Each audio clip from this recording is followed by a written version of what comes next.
May the words of my mouth and meditations of my heart be acceptable in thy sight, my Lord and Redeemer. In the name of the Father, the Son, and the Holy Ghost. Amen. Please be seated. Well, on this day, particularly on Mother's Day, two things. I wanted to bring a few of the ideas we've been talking about for the past number of weeks together. And I also wanted to rename it because on this day, I think it's appropriate to speak about a compassionate life, particularly on Mother's Day. It's really appropriate. If there's a member of a family anywhere, it's usually the female that shows the. I know they're gonna shoot me when I walk out the door here, but showing compassion, constant compassion. Raising children is a constant compassionate activity, constantly. And we'll get to the reason for that. There's an underlying term I'll share with you, but a compassionate life, if we look at it, for all of us, is a life in which fellowship with Christ reveals itself in a new fellowship among each other. A compassionate life needs two things. It needs Christ, and we need one another within Christ Himself. We tend to think of compassion so often as this individual thing. I am so compassionate. It's like the story we read about the individual who is praying inside the temple and another who is not praying the proper way, and he thinks he's going to heaven, and yet it is the man who is not praying properly, but with his heart, that is going to go to heaven. Compassion does not belong to you. But we like to think that. I'm compassionate, I'm helpful, the word "I'm" shows up a lot in those sentences. Because of that, we easily lose sight that compassion is a combined activity. You can't have compassion for yourself.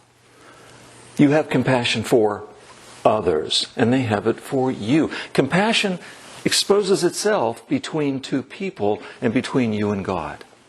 By entering into fellowship with Christ, with Jesus Christ, who emptied Himself and became as we are and humbled Himself. He didn't have to become man. Humbled Himself, accepting death on the cross for you and for me. That created a whole new relationship. A whole new relationship. The new relationship with Christ and the new relationship with each other, we can't separate that. What did Christ say? And we read it every Sunday. The two major commandments. Love God and love your neighbor as yourself. Because He knew you would say the word "I'm." Love your neighbor as yourself. Those two are not two in a list. They are two that are one. They come together as one. They can't operate without each other. It's not enough to say that a new relationship with Christ leads to a new relationship with each other.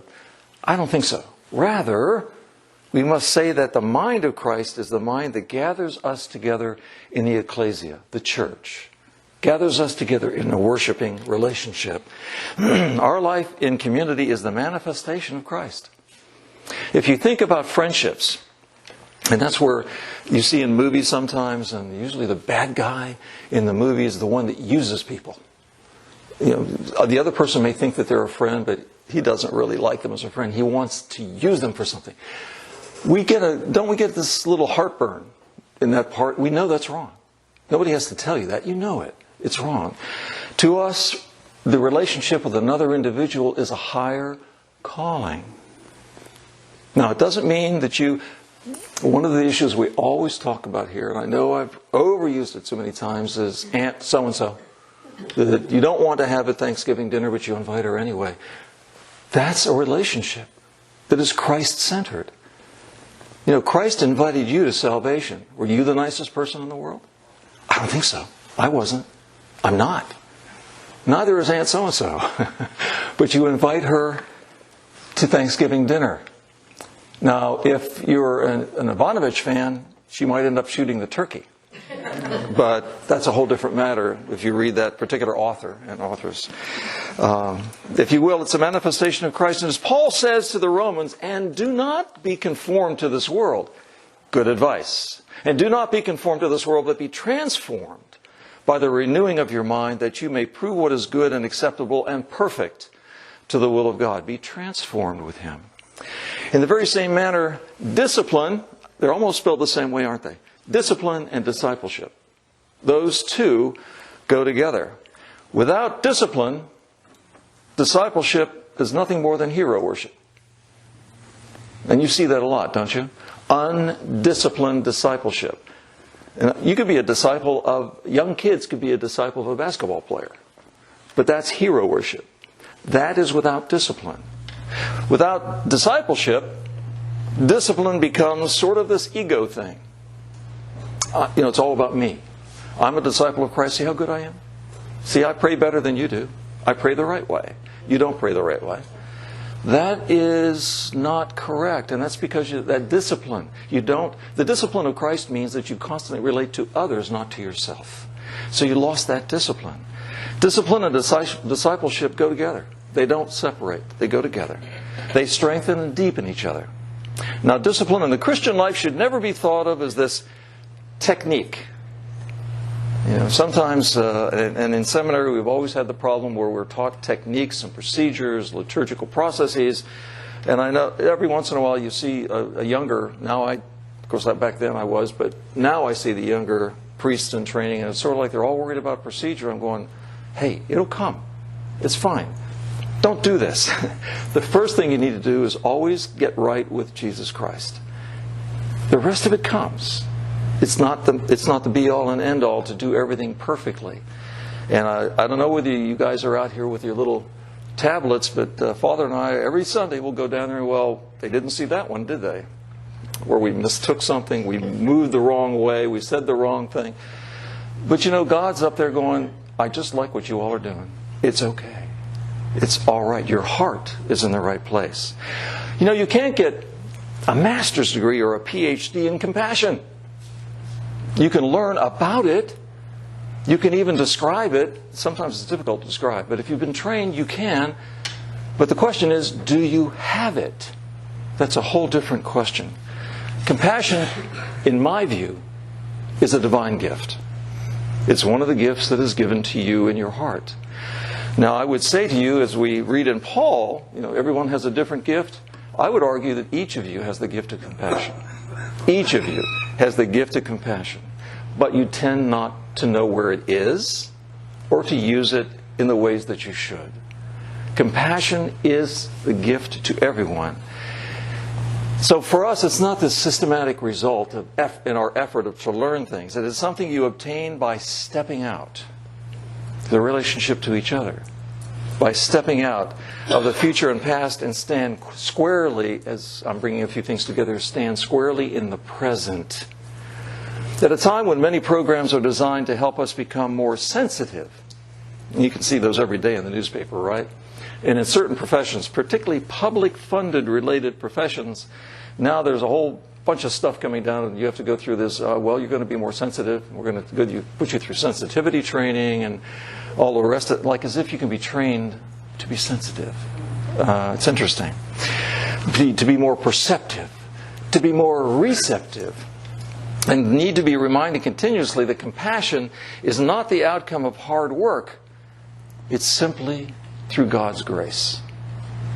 Compassion, if you just stop and search your heart, you will know what compassion is. One of the things that, for those of you who drive a lot, and around in the country, you drive a lot. In the city, you can do other things. But one of the things in the country that we notice are cars broken down along the side of the road. It's interesting. I will bet you, sorry Lord, that we drive by and we go, should I stop? Or should I not stop? If I stop, are they really broken down? We start thinking about all the things, of the reasons why you shouldn't stop. My comment to you is, just stop your car. Pull over. If nothing else, you have a cell phone. And you can help out. And what's so amazing to me is that young ladies broken down by themselves in a car and still nobody stops. And what's so funny is that the younger guys that we tend to take advantage, or I shouldn't say take advantage of, but we don't really worry about, the young guys in the old beat-up pickup trucks, guess who stops?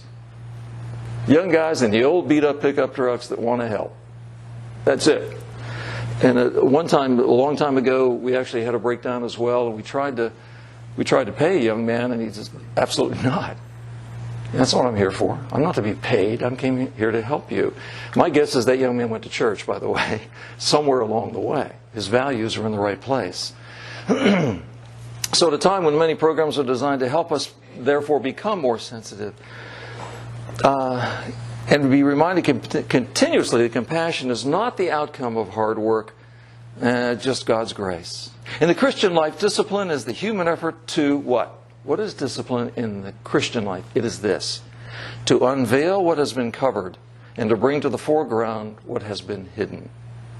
That is what, if you will, discipline is. Discipline yourself to look for what God desires. That's the discipline of being a disciple. To look for what God desires.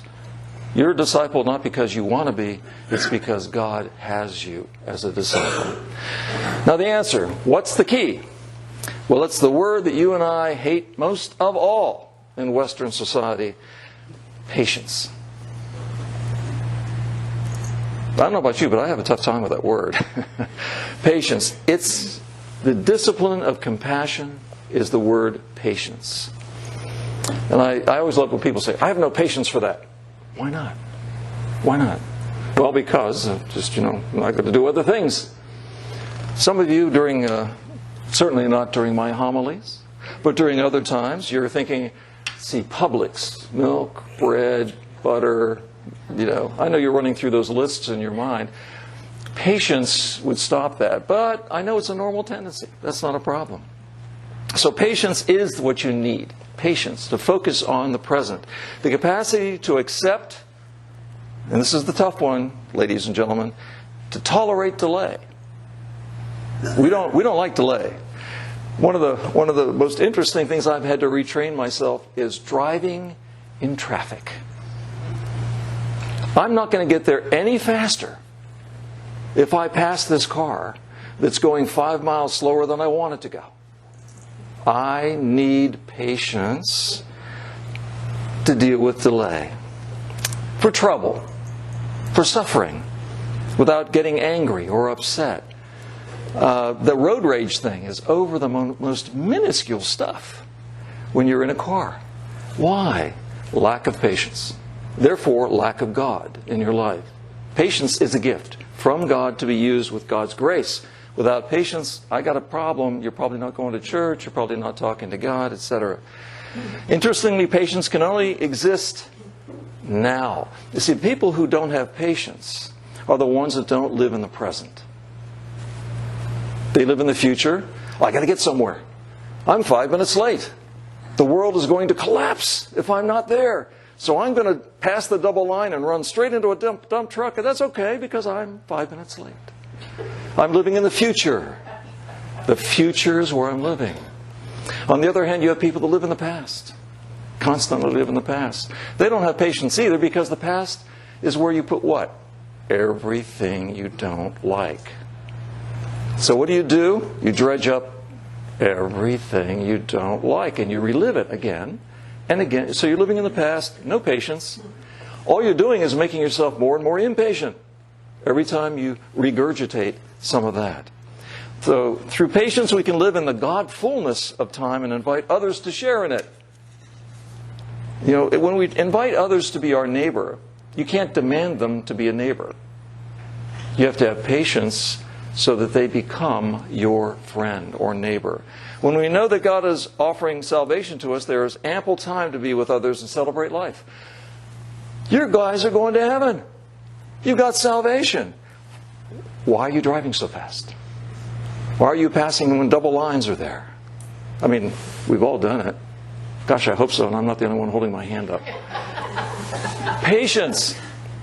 Now, as long as we remain victims of the clock, future or past, which forces us into the rigid patterns of time, doesn't it?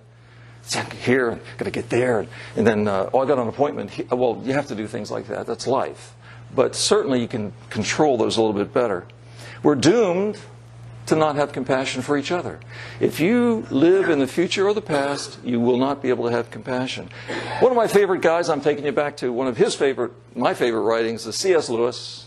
If you're, just spend time reading all of his works if you haven't. captures this issue well in what book? My favorite, The Screwtape Letters. I love Screwtape. And Screwtape, the master devil, if you might recall, instructs Wormwood, who makes all the mistakes. He's this little sycophant, devil-in-waiting, being trained by Screwtape. He misdirecting humans, and this is in letter 13 in Screwtape Letters. He uses a very simple formula that C.S. Lewis is so clear. Here's the simple formula. 1, always have humans either live in the past, where hatred and sorrow can be lived over and over and over, and constantly increasing the hurt and the hope for revenge.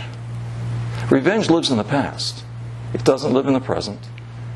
You can carry it out in the future, but it is born and bred in your past. Or have them always live in the future, where plans are always being laid, right? They're always out there. It never happened, but you're always making plans, and they're never happening, and that's a good thing because people, therefore, never worry about God. They're always worrying about the future. By the way, students that go off to college, they learn that pretty quickly about the future. One is the test, one is the quiz, one is the etc. So in college, we train young people to become future people. They tend not to unlearn that for a while, unless you come out as a teacher, and then you're totally living in the present. You know, sometimes you wished you were in the future or in the past, but you're in the present. Well, Screwtape goes on to emphasize this in no uncertain terms to Wormwood. He must never, never, never, ever allow humans to live in the present, as it is in the present that humans are most human-like, and the only place where they can touch infinity and one another. You cannot touch one another in the future or in the past. You can only touch them in the present. And when we receive the communion, the Holy Eucharist, in the present, not worrying about Publix or any place else, you are actually touching God infinitely in the present, not the future, not the past. Again, I've mentioned those before, but I wanted to bring them together in this whole idea of compassion. And when we live by the clock, we have no time for each other. You really don't. One of the things that really is interesting is I will bet you that even when you're talking to your friends, something's going on in the back of your mind, and it happens to us a lot, particularly in our other businesses. We're always going, I wish you'd hurry up. You know, I'm 5 minutes late for this, or I've got to get over here. Meanwhile, this individual thinks that you are sharing something very valuable called yourself. And you're not. That's what happens when you live in the future. We're always concerned about what just occurred. Oops. Or on the way to our next appointment, and do not notice the person on the side of the road, as I mentioned, who needs help. We are increasingly concerned about missing something important, and perceived human suffering as disturbed interruption of our plans. Don't you get really irritated when something happens and you didn't expect it, and you have someplace to go? Okay, I am now getting angry because my plans have been interrupted. You may need me, but I don't care. My plans have been interrupted. And we're constantly preoccupied with our free evening, aren't we? I know we are, because we only get one. Free evening. I was about to say free weekend. We don't get that. We get free evening, or a free month if you're able to do that, and lose the capacity to enjoy the people we live and work and play with every day. You know, one of the things I really find interesting is that people will say, I am so worn out. I am so looking forward to the vacation week. Or I'm so looking forward to Saturday.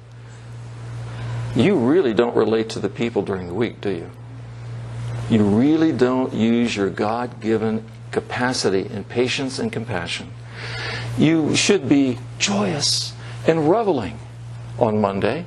I know, I see all those memes too. You know, it's Monday, shoot me kind of thing. But Monday should be joyous because you are with other created beings who have an ability to share with you. One of the issues I also hear a lot of people is, I'm very quiet, so I have to be alone to recharge my batteries. Bunk. Nobody is that way. You may think you are, And you know, one of the best definitions of a psychotic is one that is always by himself and recreates reality and spirals it out of control. I am just fine by myself. By the way, my name is Napoleon. But I'm just fine, all by myself. No, you're not. That's not the way Christ built us. However, if this clock time loses a grip on you and me, we begin to live in God's abundance. You begin to see things around you. If patience teaches us the natural rhythm of birth and death and growth and decay and light and darkness and enables us to experience this new time with all our senses, then we have limitless time for others. Limitless. If you are on your way someplace and someone disturbs you, and we talked about disturbing before, disturbs you, look at it another way. This is your God-given opportunity to share the compassion between two elements of creation of God. Patience opens up to the living in the present, noticing and helping our neighbor, and it allows us to sense that the present moment really belongs to you. God didn't create the future because it's not real. God didn't create the past because it's already happened. God only creates the present. The past is what you have done 3 seconds ago. The future is only what you think is going to happen. How many of you made plans for the future and they've never ever worked out? One of the successful businessmen that I know anyway, they will tell you, way back in the day, it was management by objectives. Remember that way back when? Management by objectives, and it was like 1 year, 3 years, 5 years, and out. And I remember this really crusty businessman, very successful. He donated to a lot of causes. And he said, listen, if I knew what was going to happen 6 months out, I'd be much richer than I am now. He said, you have to be ready for the opportunities. Don't let your plans get in the way. What Christ is saying, the future is important. You do need to think about those things, of course. When am I going to pay the electric bill? Things such as that. But if you live in the future, that's not God's grace. So slow down, be with God, and if you can be with God, you'll immediately be able to be with one another. Patience, thus, is the compassionate way that leads to the compassionate life. I would suggest that even a husband and wife, people talk about, oh, we used to be so involved with each other, in my final comment, but now we're just really good friends, more than anything. No, what you're telling me is you don't have time anymore. You really just don't have time anymore. If you were married to an individual, or married to an individual, or your children, or your grandchildren, making time for them is probably the most important thing in God's creation. Period. If you want to show people what God is all about, show them the love between you and another human being. That takes living in the present, compassion, and patience. All the stuff we don't like. God will bless you, and you'll find patience and compassion very easily if you allow God to do that with your heart. In the name of the Father, the Son, and the Holy Ghost. Amen.